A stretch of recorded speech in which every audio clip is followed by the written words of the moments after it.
Hey guys, how's it going? Today we're going to be talking about the DCU 3-color desert M65 field jacket and that nice 3-color desert coffee stain camouflage. The reason why I'm making this video today is because in the Call of Duty Black Ops 6 gameplay reveal from Treyarch or whoever made this new Call of Duty, I was looking through the trailer and I saw that Adler, one of the lead protagonists, is actually wearing a DCU M65 field jacket. And I don't know how often a DCU M65 field jacket is going to come into play in the Black Ops 6 campaign, but I decided to make this video so in case someone searches Adler's jacket, they can find an informative video about the DCU M65 jacket and a basic understanding of its history, its features, and where you can find one. The part of the Black Ops 6 campaign trailer where you can see Adler wearing this jacket is it's like a couple frames. You can see him like staring, and he has like this DCU, the M65 field jacket, and I can tell it's M65 by his collar and how he has a blouse here, and I also had Epla and of course the camouflage pattern, and then also I can tell that he's wearing a DCU M65 field jacket. Wearing a part of the gameplay trailer, he's like holding it, which I presume to be like a Russian, like maybe like a high intel like target, I guess. He's holding a Russian guy like over like a plane engine.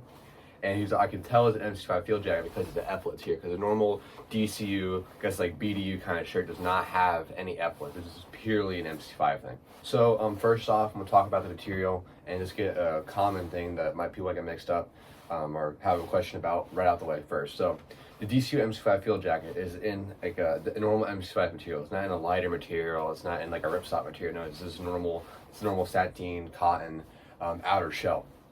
And I want people to understand that this DCU M65s and that material, you might be thinking, okay, if they made an M65 field jacket, where's the M65 pants? They didn't. I don't really think they made DCU M65 pants. And also what they would do back then is that the original pre-1990 or so DCU pants and shirts were actually made in a 50/50 Nyko twill, I do believe. And it was twill, so it wasn't ripstop.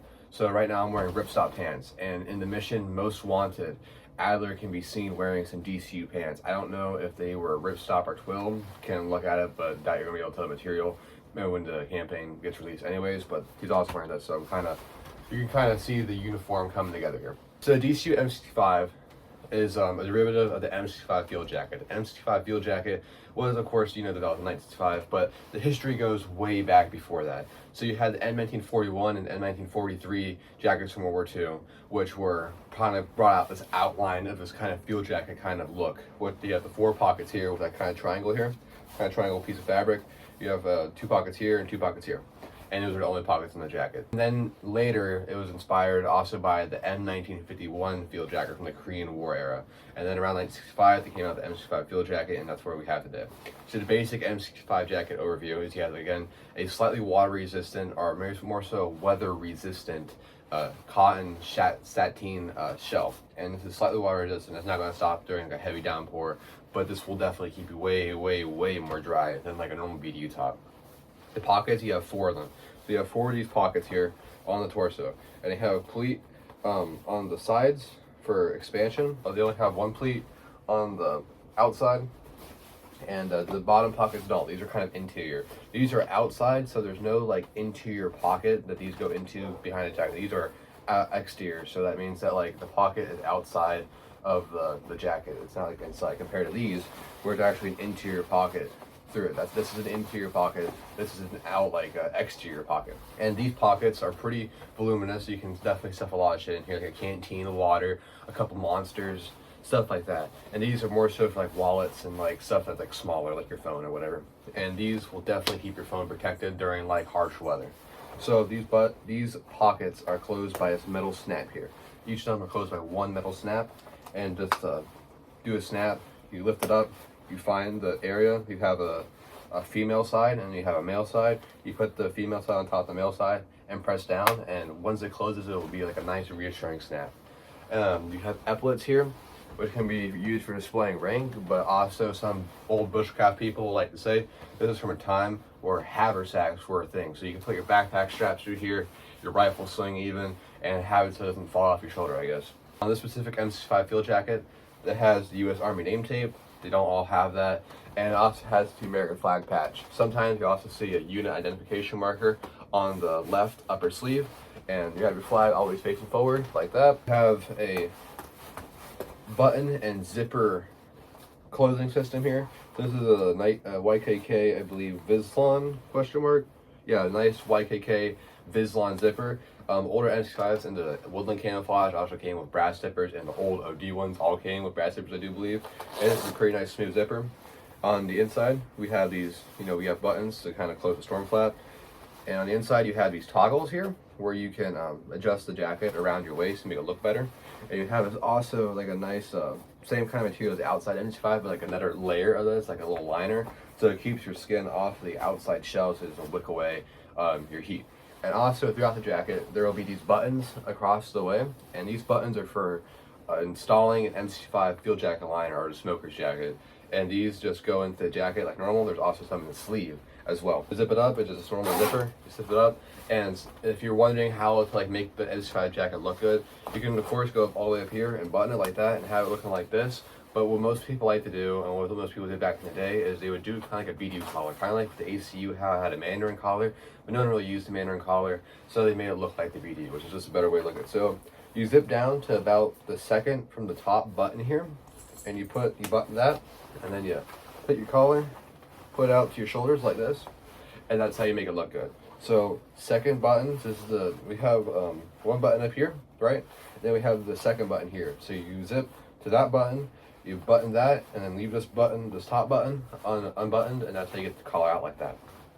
So also on the hood, you'll have these like female buttonholes, and this is for installing like a big like rough collar, where it's like a big like fuzzy collar. It looks ridiculous. But then also, you have the epaulets, of course, and on the back you have some pleats for mobility. This jacket is meant to be worn with a liner or with layers underneath. So you have M65 jacket liner, and then you also have bear jacket liner, which would make this an absolutely amazing winter coat. This is made for layering, but you can also use it. It's like I would take this M65 field jacket outside. Like right now it's around 40 degrees, and it could be raining or anything, but the M65 field jacket will keep you warm from like I'd say like 50. I mean, of course, it'll keep you warm like 100-degree weather, but the purpose, I'd say, without a liner, I would use the M65 field jacket from like upwards of 32, like 50 to 32 degrees, and then, or even that all the way down to like the 20. But then after 20 degrees, definitely put a liner. You're gonna want a liner, especially if you're not active. Being static, this jacket is made for kind of active, like this is the jacket itself. It will keep you warm in real conditions when you're active. But once you're static, it's not gonna keep you warm. It's not that much fluff to it. There's no insulation built onto the base. And M65 jacket, there's no insulation. You also have a nice, on that zipper, you have a glove pull here, which is made of a nice fabric, kind of like the standard nylon pulls you find and the boot blouses. Very nice to pull onto. Sometimes with these jackets, you might have something like this. So you'll have a piece of fabric that has a Velcro on the inside, a little piece of square, and you'll be like, what the hell is this Batman night shit? So this is meant to cover the back of your hand. So the idea behind this is that during harsher or really cold weather, you'd have that piece of fabric that would come down and cover the back of your hand to help your hand stay warm without the conjunction of gloves. And with the conjunction of gloves, like let's say a wool glove liner we'll have here. Get this one out of the pocket.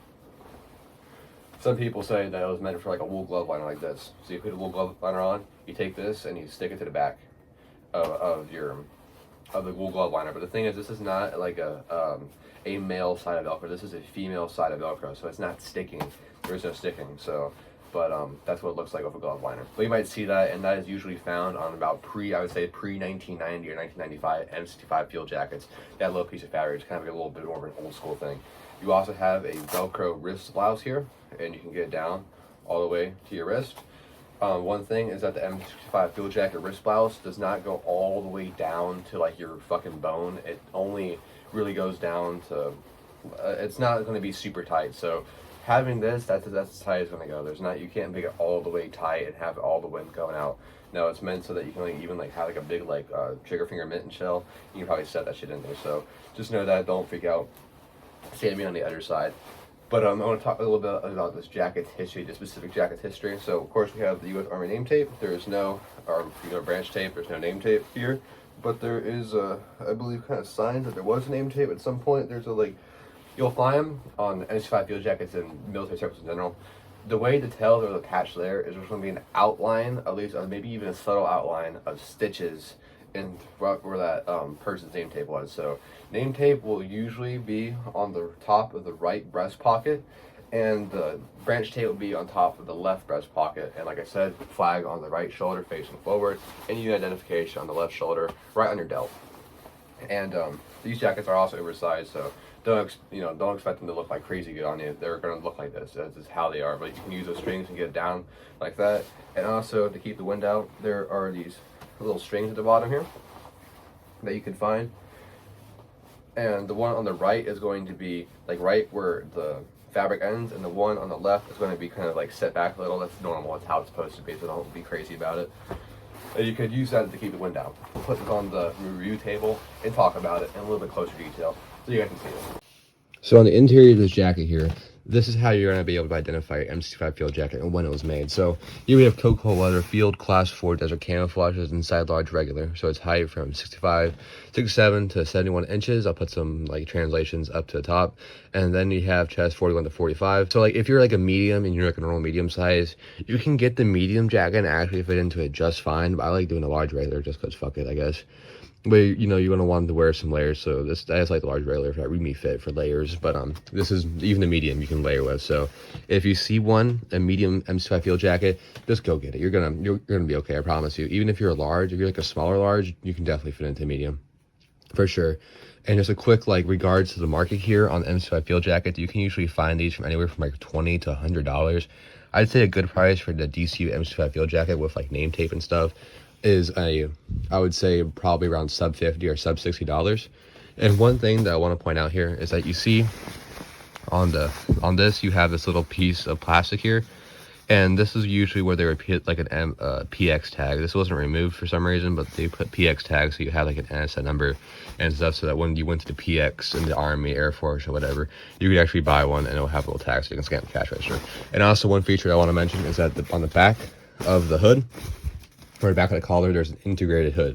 So on the back of the integrated hood, or the back of the collar, there's a zipper that opens up like this, and on the inside there is a hood that you can pull out here. And this is made of a slightly more water resistant material, but not that much. I need to fucking find a hole. And it comes out like that, and it also has toggles on it so that you can bring it down and cover it. It also has a piece of elastic here, or a piece of stretchy material, and has this little part to go over the back of the zipper so it doesn't like rain doesn't flow in the back of your neck or onto the back of your neck. And then you just shove that back in there, no problem. Also on the collar, you also have this piece of Velcro that go across onto the other side, and I can get it up so wind's not biting your neck during really, really, really cold weather. But back onto the tag, this is how you identify your M65 field jacket when it was made. This is DLA 89, and I found a couple of M65 field jackets are actually, or these DC ones are pre-89. M65 field jackets go all the way up, I think, to like 2005, and the AC ones, I think it might even go down to like 2014 or something like that. I'm not too sure about the AC ones, but that's about where to go up to 2014, maybe. But this one was made in 1989, so this is a pretty early DCU 3-color desert M65 field jacket example. And the way I could tell it's made in 1989 is that you have DLA 189 C0436. To be honest with you guys, I don't know what like all the other numbers mean, but this is my understanding of it.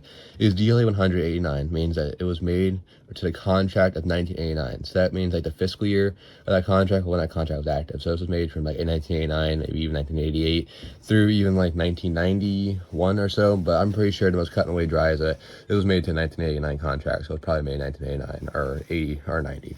It would be okay. But that's about like the rough, like it's kind of like a little 3-year span of like a gap area where it can be made into, or it could have been made. And then we have this little piece of information here where it says wears an outer garment or as an underlayer in cold, dry climate. Wear button and liner for added insulation. Adjust closures and draw cords to ventilate, avoid overheating of the body. When hood is used, lower extensions shall be worn over neck opening, preventing water entering to open it, like I was talking about that little piece. Brush snow or frost from garments before entering heated shelters. For fast drying, remove liner from coat. Do not expose to high temperature of the stove. Lubricate slide fasteners with wax. So that's talking about these. So this is that's kind of like a crossover, is that the plastic ones you don't really have to lubricate that much, or maybe really cold weather you might want to, but the old brass ones, those did get kind of sticky, so soldiers might take like chapstick with them or like little like wax like caramel or whatever the hell, and they would put it on their zippers so they didn't get stuck up. And people would be like, lining 100% cotton, and the shell, how it's so cotton. Like, yeah, back in the day, they didn't give a fuck about no damn hype beast shit. They just, like, cotton good, baby. It's cheap, and we're going to use it on the jackets. Back to the back to the little paragraph here. You're cleaning and restoring a water repellent to return to laundry for machine washing in accordance with established procedures for Corpel treated garments. And that might have like something to do with like the DWR treatment. But you have a bunch of like washing tips. But that's pretty much the short and sweet, or short and sweet-ish of the M65 Field Jacket. Buttons on the sides for the interior liner. And now I'm going to put it back on and tell you a little bit more about it. Overall, guys, this Field Jacket is absolutely amazing. You guys should probably pick up one. The reason why I'm making this video is because Black Ops 6 is about to be launched. And right now, it's right around October 14th when I'm filming this. So I'm making this about 10 days before Call of Duty Black Ops 6 drops. And what I'm trying to make this is set so people can get into surplus and they know what they're looking for instead of like buying a Chinese copy. Please buy real surplus. This specific jacket that I got here, you don't have to pay the money that I did for it, but I wanted that American flag patch, and it just looked pretty cool. It was pretty minty, and since it was 1989 contract, I was like, fuck, I have to get it. So I got this one for about, I think, $70 from like AMF Military on eBay, and it's a pretty good jacket. I like it. It's pretty dope. I really hope you guys learned something from this video. That's the main purpose, is I try to make this for someone who didn't know anything about the M65 Field Jacket. Hopefully you learned something from this video, and please get yourself an M65 Field Jacket. These things are badass, guys. Overall, absolutely awesome jacket, and I really hope you guys get one. So thank you guys for watching, and have a wonderful day. See you later. Goodbye.